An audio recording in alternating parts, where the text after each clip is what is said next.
आज हम interpretation of pressure on kinetic theory of gases के बारे में पढ़ेंगे, यानी कि कैसे काइनेटिक थ्योरी ऑफ गैसेस का इस्तेमाल करके हम प्रेशर को बयान कर सकते हैं।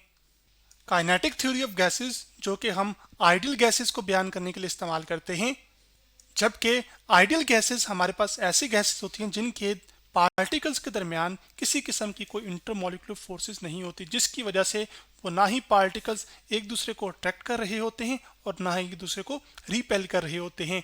Secondly, in ideal gas particles की खास बात यह भी होती है कि इन गैस पार्टिकल्स के दरमियान जो डिस्टेंस होता है वो बहुत ज़्यादा होता है बानिस्बतन इनके अपने साइज के। तो फिर मैं लिख सकता हूँ distance between particle is large as compare to their sizes. जबकि जो तीसरी खास बात है वो ये कि जो आइडियल गैस के पार्टिकल्स होंगे वो कॉन्स्टेंटली मोशन में होंगे, और कॉन्स्टेंटली मोशन में होने की वजह से इन पार्टिकल्स की जो मोशन है वो एक्चुअली रैंडम होगी, यानी कि एक बेतरतीबी अंदाज में मूव करेंगे। जैसे कि ये पार्टिकल इस जानिब जा रहा है तो ये पार्टिकल इस जानिब जा रहा है, जबकि ये पार्टिकल इस जानिब जा रहा है। तो हर एक की मोशन एक दूसरे से क्या है, मुख्तलिफ है और मुख्तलिफ सिमत में है, यानी डायरेक्शन में। जबकि प्रेशर हम कहते हैं force exerted by gas particles on the walls of the container. जैसे कि आपके पास एक ये कंटेनर है जिसकी ये बाउंड्री है, यानी कि वॉल्स हैं, तो जितनी ज़्यादा फोर्स के साथ गैस के पार्टिकल्स इस कंटेनर की वॉल्स को हिट कर रहे होंगे उतना वो ज़्यादा प्रेशर को जनरेट करेंगे, और जितनी कम फोर्स के साथ ये गैस पार्टिकल्स इस वॉल कंटेनर की वॉल्स को हिट करेंगे उतना फिर प्रेशर कम होगा। अब मैं आपको एक एनिमेशन पर लेकर चलता हूं और वहां से फिर एक्सप्लेन करता हूं। जैसे ये एनिमेशन मैंने fed.colorado.edu की वेबसाइट से ली है, जिसमें हमारे पास एक ये कंटेनर है। इस कंटेनर के अंदर अभी कोई गैस पार्टिकल्स मौजूद नहीं है, तो यहाँ पर एक प्रेशर गेज लगा हुआ है जो कि प्रेशर को मेजर करता है, जो कि 0 एटमॉस्फेयर बता रहा है। फिर मैं क्या करता हूँ कि यहाँ से पार्टिकल्स को पंप इन करता हूँ, पार्टिकल्स अंदर इंसर्ट करता हूँ, तो ये जो पार्टिकल्स हैं ये जाके वॉल्स ऑफ द कंटेनर को स्ट्राइक कर रहे हैं, आपस में भी टकरा रहे हैं, और हर पार्टिकल की जो मोशन है एक दूसरे से क्या है, वो मुख्तलिफ है, यानी कि रैंडम है यहाँ पर। तो आप ये देख रहे हैं कि अब इसकी वजह से क्या जनरेट हो रहा है, यहाँ पर प्रेशर, और प्रेशर की वैल्यू मुसलसल क्या हो रही है, बदल रही है, क्योंकि वो डिपेंड कर रही है कितनी ज़्यादा फोर्स के साथ ये particles walls of the container को हिट कर रहे हैं। इसी तरह अगर मैं और पार्टिकल्स की कंसंट्रेशन को बढ़ाता जाऊंगा, यानी कि और ज़्यादा पार्टिकल्स पंप इन करता जाऊंगा, तो जो प्रेशर है वो और ज़्यादा बढ़ता जाएगा। सो इसका मतलब ये हुआ कि larger the number of particle, जितने पार्टिकल नंबर ज़्यादा होगा उतना ही आपके पास जो प्रेशर जनरेट हो रहा होगा एक कंटेनर में और उसकी वॉल्स के पर, वो भी असल में क्या होगा, वो ज़्यादा होगा। तो अब हम आगे चल बढ़ते हैं। अभी जो काइनेटिक थ्योरी ऑफ गैसेस है ये एक्चुअली एक्सप्लेन करती है macroscopic properties of gases using microscopic properties, यानी कि माइक्रोस्कोपिक प्रॉपर्टीज गैस पार्टिकल्स का इस्तेमाल करके ये जो गैस की मैक्रोस्कोपिक प्रॉपर्टीज़ हैं, जैसे कि आपके पास प्रेशर हो गया, फिर टेम्परेचर हो गया, ये असल में मैक्रोस्कोपिक प्रॉपर्टीज़ हैं जो कि माइक्रोस्कोपिक प्रॉपर्टीज से हासिल होती हैं।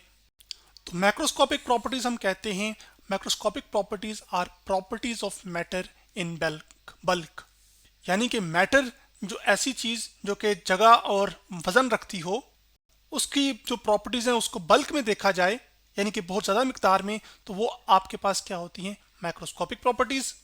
जबकि microscopic properties are properties of the constituents of matter in bulk, यानी कि मैटर इन बल्क जिन चीज़ों से मिलके बना हुआ है उनकी जो प्रॉपर्टीज़ हैं उनको असल में हम क्या कहते हैं, माइक्रोस्कोपिक प्रॉपर्टीज़। अगर हम डिटेल में देखें इस चीज़ को इस तरह से समझ सकते हैं, जैसे यहाँ पर आपके पास ये गैस पार्टिकल्स हैं। अब हर एक गैस पार्टिकल यहाँ पर रैंडमली मूव कर रहा है, तो मोशन की वजह से इन पार्टिकल्स की क्या होगी, वेलोसिटी होगी। तो वो जो वेलोसिटी है, चलें इस पार्टिकल की हम कह लेते हैं कि वो v1 है, इस पार्टिकल की जो वेलोसिटी है वो v2 है। तो ये जो इंडिविजुअल पार्टिकल्स की वेलोसिटीज डिफरेंट पोजीशन पर है, ये असल में कहलाती है इनकी माइक्रोस्कोपिक प्रॉपर्टीज। जबकि यही जो माइक्रोस्कोपिक प्रॉपर्टीज हैं, इनमें जो पार्टिकल्स हैं जब ये वॉल्स ऑफ द कंटेनर के साथ जाके टकराते हैं और आपस में कोलिजन करते हैं तो वो प्रेशर जनरेट करते हैं। तो वो जो प्रेशर है ये लार्ज नंबर ऑफ पार्टिकल्स की प्रॉपर्टी है, यानी कि मैटर इन बल्क की प्रॉपर्टी है। इस वजह से हम प्रेशर को क्या कहते हैं, मैक्रोस्कोपिक प्रॉपर्टी, जो कि कहाँ से हासिल हो रही है, माइक्रोस्कोपिक प्रॉपर्टी से। अब ये तो मैंने एक जनरल ओवरव्यू दे दिया आपको प्रेशर को कैसे इंटरप्रेट कर रहे हैं हम काइनेटिक थ्योरी ऑफ गैसेस से। अब इसकी हम मैथमेटिकल डेरिवेशन की तरफ बढ़ते हैं। तो उसको करने के लिए हम एक सिनेरियो बिल्ड करते हैं जिसमें हमारे पास एक ये कंटेनर है और इस कंटेनर का जो वॉल्यूम है उसको हम रिप्रेजेंट कर रहे हैं कैपिटल V के साथ। अब इस कंटेनर में हमारे पास यहाँ पर ये जो है वो गैस पार्टिकल्स मौजूद हैं, जो कि मैं सिर्फ बता रहा हूँ, मैं सिर्फ इंसर्ट कर रहा हूँ ताकि समझ आ जाए चीज़ों की। तो यहाँ पर ये जो पार्टिकल्स मैं ड्रॉ कर रहा हूँ या ऐड कर रहा हूँ, ये एक्चुअली क्या है, हमारे पास गैस पार्टिकल्स। अब ये गैस आइडियल गैस पार्टिकल्स हैं और ये कंटिन्यूसली मोशन में, तो हम ये मानते हैं जी कि चलें ये एक पार्टिकल हम पिक करते हैं और ये मोशन कर रहा है इस दाएं जानिब। तो दाएं जानिब जाकर ये क्या करेगा, इस कंटेनर की वॉल को स्ट्राइक करेगा।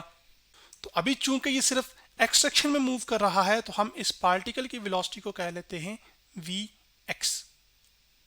अब इस पार्टिकल की चूंकि वेलोसिटी Vx है और हम ये मान रहे हैं कि तमाम जो पार्टिकल्स हैं वो आइडेंटिकल हैं, तो चलें इसके पीछे ही मैं यहाँ पे गैस पार्टिकल्स के पीछे लिख देता हूँ, ये क्या है, आइडेंटिकल गैस पार्टिकल्स हैं। आइडेंटिकल गैस पार्टिकल्स का मतलब एक जैसे ही पार्टिकल्स हैं और इनका मैस भी क्या है, वो सेम है।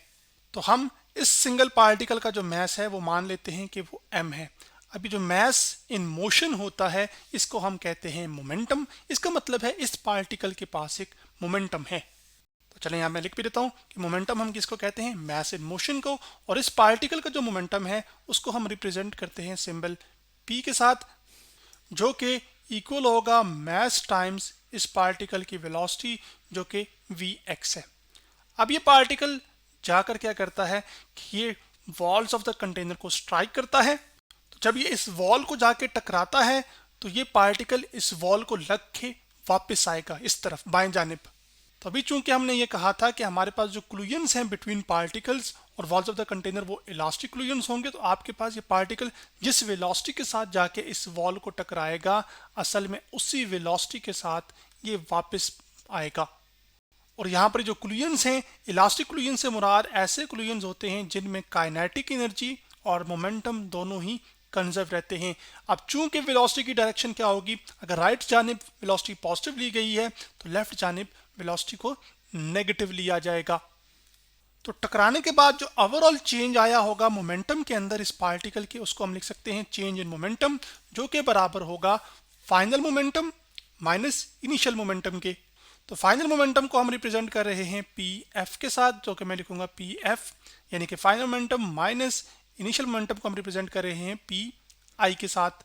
अब यहाँ पर आपके पास जो फाइनल मोमेंटम है, तो जो चेंज इन मोमेंटम है उसको हम रिप्रेजेंट करते हैं डेल P के साथ। तो मैं यहाँ पे डेल P लिख चुका हूँ, जबकि फाइनल मोमेंटम क्या होगा, वो हमारे पास होगा माइनस mvx आ जाएगा यहाँ पर, तो हम mvx लिख लेंगे, फिर साथ एक माइनस साइन डालेंगे, जबकि इनिशियल मोमेंटम क्या था, वो खाली mvx आ जाएगा यहाँ पर, तो हम उसको mvx पुट कर देंगे।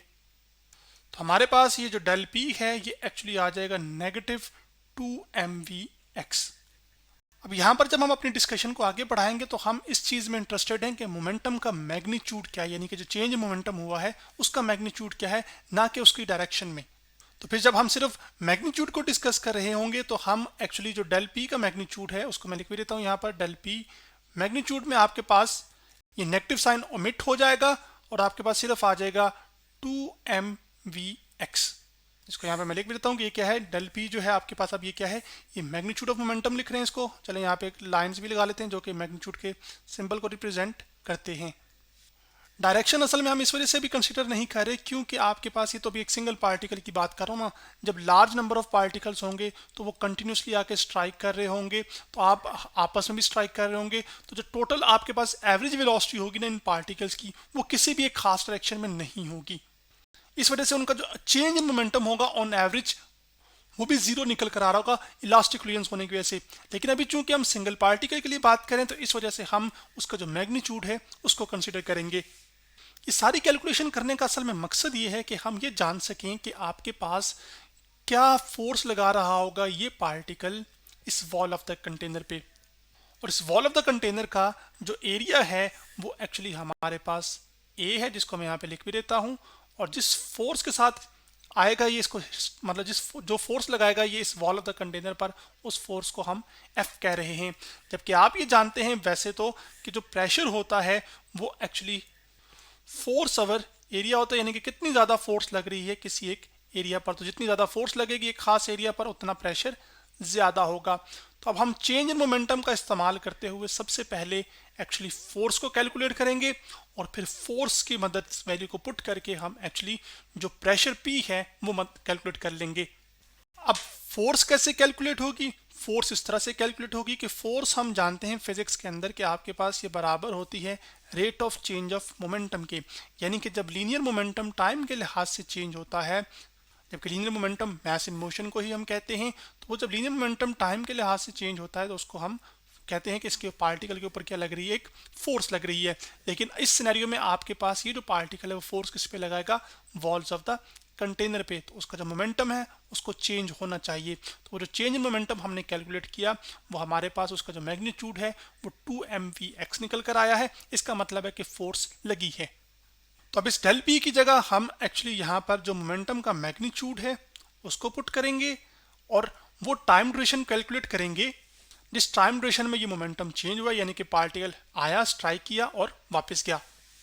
तो जो टाइम है उसको हम रिप्रेजेंट करते हैं, टाइम जो है उसको हम कैलकुलेट करेंगे। टी जो है वो एक्चुअली होता है लेंथ कितनी कवर हुई, जिसको हम एल से रिप्रेजेंट कर रहे हैं, और वेलोसिटी वी से उसको डिवाइड करते हैं। यहाँ पर वेलोसिटी किस डायरेक्शन में है? एक्स डायरेक्शन में है, तो वी एक्स आ जाएगा। लेकिन चूंकि ये पार्टिकल जा रहा है और वापस आ रहा है, तो जितना इसने जाने में फासला तय किया होगा उतना ही वापस आने में, तो जो टोटल डिस्टेंस इसने कवर किया होगा वो 2 times of the total length होगी, जो कि 2l हो जाएगा। यहाँ पर ये फॉर्मूला हमने कहाँ से हासिल किया है? जैसे कि हम जानते हैं कि वेलोसिटी क्या होती है, वो डिस्टेंस ओवर टाइम होती है, सॉरी डिस्प्लेसमेंट ओवर टाइम। तो यहाँ पर जो डिस्प्लेसमेंट है उसको हम अभी क्योंकि मैग्नीट्यूड्स की टर्म्स में कंसीडर करें, तो जो स्पीड ऑफ द पार्टिकल होगी v, वो एक्चुअली डिस्टेंस ओवर टाइम आएगी। डिस्टेंस उसने जो कवर किया है वो 2l है, जबकि जिस टाइम ड्यूरेशन में किया है वो हम t कह रहे हैं। तो चलें जनरल फार्मूला का लिखना है तो t इधर आ जाएगा डिवीजन में, जो डिस्टेंस ट्रेवल किया है उसको हम लेंथ से रिप्रेजेंट l से कर रहे हैं। अब हम ये करेंगे कि इस टाइम की वैल्यू यहाँ पर सब्स्टिट्यूट करेंगे और मोमेंटम की वैल्यू यहाँ पर सब्स्टिट्यूट करेंगे, तो जो फोर्स लग रही होगी वो हम कैलकुलेट कर लेंगे। तो हमारे पास जो फोर्स का एक्सप्रेशन है F, वो निकल कर आ जाएगा F इज इक्वल टू आपके पास डेल P की जगह आ जाएगा आपके पास 2mvx, जबकि डेल T की जगह आपके पास या टाइम ड्यूरेशन जिसमें ये हो रहा है वो 2l ओवर कितना है vx। तो मैं यहाँ पे डिवीजन का एक साइन डालूंगा, 2l लिख लूंगा, और नीचे क्या आ जाएगा, तो ये जो 2 है ये इस 2 से कैंसिल आउट हो जाएगा, और ये जो vx है जो कि इधर डिवाइड हो रहा है ये एक्चुअली ऊपर जाके मल्टीप्लाई हो जाएगा। तो हमारे पास आ जाएगा जो फोर्स का एक्सप्रेशन आ जाएगा वो आ जाएगा mvx का स्क्वायर ओवर l। तो ये वो फोर्स है जो कि पार्टिकल लगाएगा जाकर वॉल ऑफ द कंटेनर पर, जो कि उसके मैस जिस रफ्तार के साथ वो ट्रैवल करके आ रहा है उसका स्क्वायर, और जो टोटल लेंथ उसने उस ड्यूरेशन में कवर की होगी वो।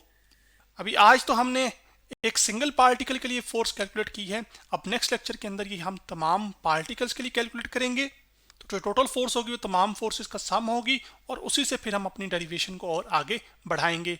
तो आज हमने interpretation of pressure on kinetic theory of gases के बारे में पढ़ा।